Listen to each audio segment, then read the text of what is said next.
going into the season, we didn't really expect much from this franchise. We were expecting just outside the play-in. We all had them like 12th, 13th, along those lines. And my goodness gracious, they're the 6th seed in the Eastern Conference right now. And they look really freaking good. I mean, Cade Cunningham is a first-time All-Star. He's the favorite to win Most Improved Player. I mean, he is just on a tear throughout the entirety of this season, running this Piston squad. You just need to get some adults in the room around him, right? Like you have guys like Tobias Harris, who's he's been a game changer for the Pistons. Never. Yeah. He's been great. Malik Beasley's having the season of his life. Oh my goodness, what the heck? This guy's a player. I didn't know he was this good. Malik is really good. Keep sleeping on him. He stepped up big time. He was another guy that was thrown into the Akron Asylum and did nothing with the Lakers. So that's kind of what it is. He also got in some legal trouble. Yeah, then a few years ago. That's why they weren't really that high on him. Right. He was in the Wolves, right? At one point, he played for the Nuggets. He played for the Wolves. He played for the Jazz. He played for a bunch of different teams. Yeah, wasn't that good until the Pistons. Exactly, because you just need that opportunity, right? Exactly. Tim Hardaway Jr. is also there. He's playing well. They got Dennis Schroeder at the trade deadline. So, and you even got you got your young talent around Cade as well. Like obviously Asar Thompson is amazing. Jalen Duren is great. Jaden Ivey will come back next season. We hope he's doing well and in good spirits. And look, I think we need to start off this segment by you owing an apology to JB Bickerstaff. Oh, me? Yeah. Well, my point still stands. How is what he's doing mid? This is a mid team. No, they're not. Where are they in the they're sixth? Okay, but it's the East. Still. Well, this is still what's their record? Tell me their record. 34-27.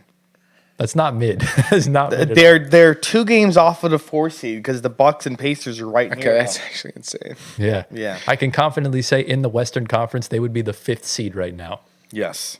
So, all right, is that mid? Fine. Yeah. They're a little bit above mid. Congratulations, JB. Listen, looking at this roster, I like the depth they have because all the vets are very comfortable vets that I would love to have, like Tim Hardaway. Like Tobias Harris, right? I would say Tobias. Yeah, let's go. If he's not on a prime role, yes, Tobias. He's got a pretty prime role on his team. I mean, he's a power forward. I know, but not scoring a lot. That's like my kind of like Tobias Harris type. I would go for. He doesn't need to score. Yeah, I mean, but he's just there to kind of give Cade the help he needs. I transcend. Okay. Tim Hardaway, Knicks legend. Like I said, love him. Always did. Schroeder found his footing here. Beasley, same thing. I was watching a TikTok today. I don't know what it was, a podcast or something. I think it wasn't a Pistons podcast, but I was talking about the deadline, and I think they were interviewing Malik Beasley, or they interviewed him previously. And Malik was during the trade deadline. He was probably a name that was talked about being floated, traded to another team as a contender. But apparently, he after practice, he went to Langdon's office and said, "Please don't trade me. I want to build something here, and I want to stay here." I love that. That was the exact words, and he did not trade him, of course, because he's still on the Pistons. So listen, and Ron Holland is going to only get better. I forgot about him. They have my favorite Italian, Simone Fontecchio. I can't hate this team. Isaiah Stewart. Yeah. Oh yeah, we haven't talked about Beef Stew. Yeah, he's there. He's out right now though a little, but he's a beautiful backup center to have. What you mean by that? He's a beautiful backup center to have. What? Hello? He's someone he's not Mitchell Robinson. Well, obviously, yeah. I mean, like that's a good backup center. Like some backup centers are ass. Okay. Yeah. Beautiful backup center. That's crazy. It's nasty work. Yeah. But yeah, man. I mean, the way the Pistons have been playing, it's caught my eye because we all know how great, the Clevelands of the world, the OKCs, the Bostons, like those are teams that have been overwhelmingly dominant. They have some of the best players in the world. They're teams that are heavy favorites to win the championship this year. And I love the way Detroit is playing. And you look at throughout this 8-game winning streak, they've beaten some really good teams. Like they took down Boston. They took down the Clippers, who have been very hot as of late. They lost to Denver, but they're beating good teams. They beat Atlanta, they beat San Antonio, who aren't at the level of Boston and them, but they're suitable enough that they could easily win one of those games against Detroit. And I love the way they're playing. They beat the Lakers earlier in the season. They've beaten the Knicks, I think, once or twice. So they're a team that has a very high ceiling, and we're really seeing what Cade can do. And I think that's been the most important thing for me specifically, seeing him finally cook with adults around him. Yeah. Yeah. I think if we were to have like a new star award for like every season, Cade is probably winning this one too, the new star. Probably. Yeah, it's going to be a fun offseason for them. They're not going to have a high draft pick probably for once. That's going to be a different thing. But I want to see some improvement from this team in the offseason as well, adding some other guys to maybe solidify the lineup a little bit. Of course, bench depth. But right now, the way it's constructed, looking at it right now, their first and second starting fives are just, I think, as best as they can get. All the good role guys, they're rookies. Ivy, of course, is out. They even have Paul Reed, who's there. I'm not sure he's not playing a lot either. He's been playing back in 5 minutes. They're actually not going to get a first-round pick this year because their pick goes to Minnesota. It's lottery protected. Okay. So All right, that's fine though. They honestly don't need it. No, that's fine. I do need to give an apology to Troy Weaver because I didn't like the things he did last season, but he set this whole team up for Trajan Langdon to cook with. And I think, drafting Cade, drafting Ivy, getting all these guys here, Trajan Langdon just picked up where he left off. There were mistakes he made, like hiring Monty Williams. That was a dumb decision. But J.B. Bickerstaff's the man for the job. And, there's realistic scenarios where the Pistons can make a deep playoff run. It's very much on the cards because you're looking at a first-round series. Let's say if the season ended today, you're looking at a first-round series against the Knicks. And if you win that series, right now, I would probably rather play Boston than Cleveland based on the fact that Boston plays with their food.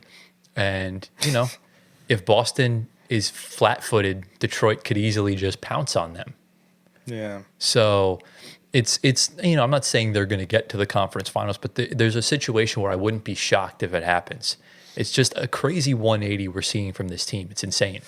I wish the NBA had an all or nothing, and it was the Pistons for this year because we would love watching that, but they don't, unfortunately.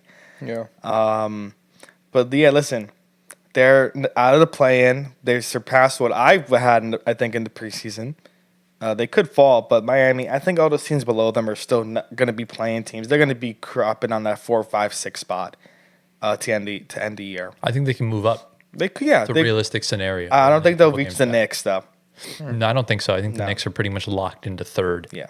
So what's your thoughts on this whole situation, G? Oh, that means they're going to be playing Detroit. Interesting. Who, Knicks? Yeah. I literally said that 5 minutes ago. Anthony does not listen sometimes to and he just one out for the other. I'm just focused on my own thing. Yeah. But what are your thoughts on Detroit, Gio? I think every single year we have that one team that just completely surprises us, That one team that goes from being a bottom tier team to being a playoff team. I feel like that happens every year. Yeah. And so this year that is the Pistons. So congratulations to them. Congratulations on JB Bickerstaff actually being better than mediocre for some time in his career. Honestly, congratulations to him. We can clap for him actually. Yeah. Clap it up for the lad. Good job, JB. Keep it up.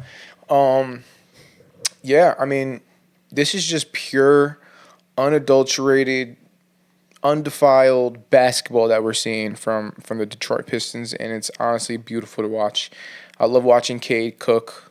I love watching Ivy before he got injured. I love watching Sir Thompson. This is just good basketball to watch. They're young. They love the sport. They love the game. They're having a lot of fun. Yeah. And when you see guys that are having fun, it just makes it that much more fun to watch. Exactly. So, I love seeing. I think Detroit has the best old fan culture. Yeah. Seeing a lot of the older fans with the Ben Wallace jerseys, and Rip Hamilton, it's great to see. Yeah. And even some of the old schoolers with the Dumars and the ITs. Yeah. So it's always good. It's always good for that. And like you said, when Detroit's doing well, the NBA is thriving. Yeah. And hopefully this is now the start of the NBA being good again. And, every time Detroit's good, generational talents come about, right? Yeah. I think Michael Jordan came about when the Pistons were good with IT and Dumars. Then it was in 2004. LeBron was in his first season. And then, look at now. Wemby, Cooper Flag, AJ DeBanston, back-to-back years. Yeah. So crazy coincidences. And, one final tidbit. In this 8-game winning streak, the Pistons were 5th in offense and they were 1st in defense. That's insane. Wow. Okay. Who do you think is Detroit really like? Pistons. What's the reason? Why is their defense so good? Who's that guy? Asar Thompson. Yeah, it's literally the top. I think we can agree on that. All the hype's been around Demen because Asar Thompson had the blood clot. But he's Right. back now, and Right. he's just as good as his brother. Like it's They're insane. so even. They really are. Like they're the same. I think Amen's the better scorer, but Alsar can You can't really say that yet. easily improve. they're both insane defenders. They Yeah. both cannot shoot to save the life of them. Yeah. Well, but men's they're- not bad. Well, they're not good. Like they're mediocre 3-point Yeah. shooters. They're shooting in the 20s. But in the dunker spot, both of them can thrive. Yeah. No doubt. Yeah. They remind me of a more developed Peyton Watson. Yeah. That's kind of what I see. Man, can he get healthy, man? He's coming back, so Yeah. he'll be good.